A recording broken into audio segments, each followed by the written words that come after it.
پاس پہنچا تو آپ صلی اللہ علیہ وسلم نے الہاکم التکاثر کی تلاوت کر رہے تھے اور فرمایا آدم کا بیٹا کہتا ہے کہ میرا مال میرا مال۔ اے انسان، تیرے مال میں تیرا وہی حصہ ہے جو تو نے صدقہ کیا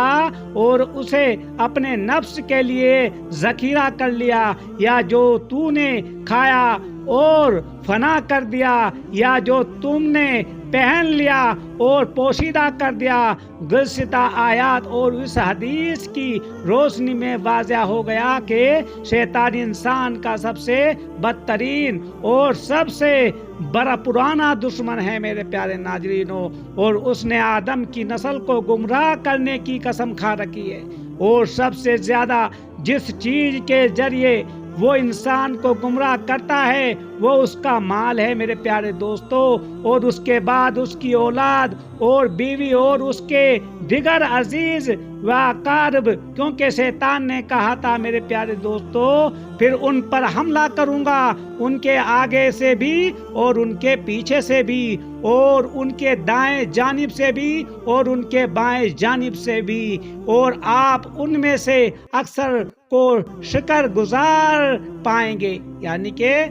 اکثر کو شکر گزار نہیں پائیں گے، یعنی کہ شکر نہیں کریں گے، جیسے کہ فرعون آیا، نمرود آیا، اور وہ تو پرانی باتیں ہیں میرے پیارے دوستو۔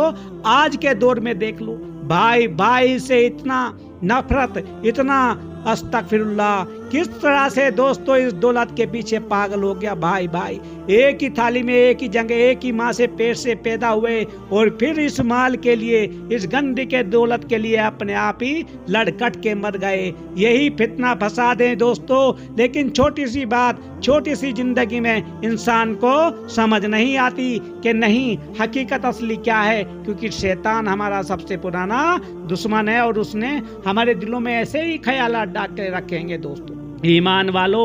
آپ کو بتا دوں، ایمان والو اور اپنے پروردگار پر بھروسہ رکھنے والوں پر اس کا زور مطلق نہیں چلتا، یعنی کہ شیطان کا، ہاں اس کا غلبہ ان پر تو یقیناً ہے جو اس سے رفاقت کریں اور اے اللہ کے شریک ٹھہرائیں، اللہ کے نیک فرما برداروں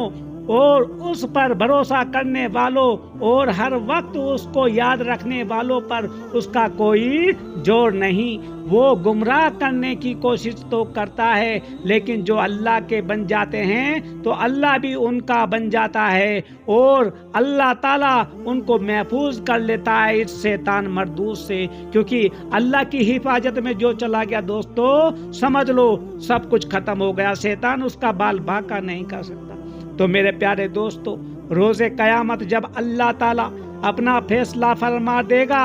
جتنی جنت میں اور جہنمی جہنم میں بھیج دیے جائیں گے، تو شیطان اہل جہنم سے کہے گا کہ اے اللہ، کہ اللہ تعالیٰ نے اپنے انبیاء کی زبانی تم سے سچا وعدہ کیا تھا کہ اگر تم اس کی ابتدا کرو گے تو اللہ کا عذاب سے نجات پاؤ گے اور نہ جہنم میں ڈال دیے جاؤ گے۔ چنانچہ آج اس نے اپنا وعدہ پورا کر دکھایا، یعنی کہ روز قیامت کے دن دوستو یہ شیطان بول دے گا اور میں نے تم سے جھوٹ کہا تھا کہ موت کے بعد دوبارہ اٹھائے جانے اور جزا اور سزا کا عقیدہ غلط ہے، اور اگر بال فرض اسے صحیح مان لیا جائے تو تمہارے اجام تمہارے لیے سفارشی بنیں گے، اور میں نے بغیر دلیل و حجت تمہیں اپنی اتباع کی دعوت دی تھی تو تم نے قبول کر لیا تھا، اور رسولوں نے اپنی دعوت کی صدقت پر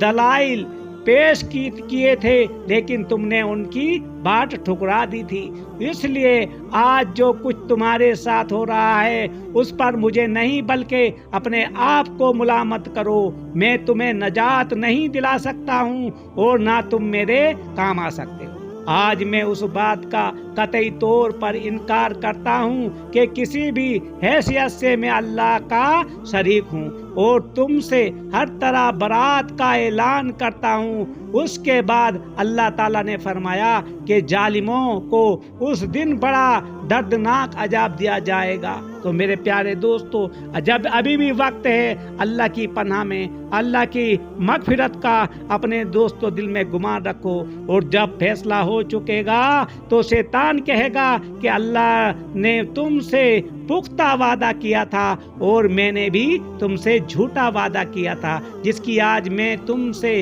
خلاف درزی کر رہا ہوں اور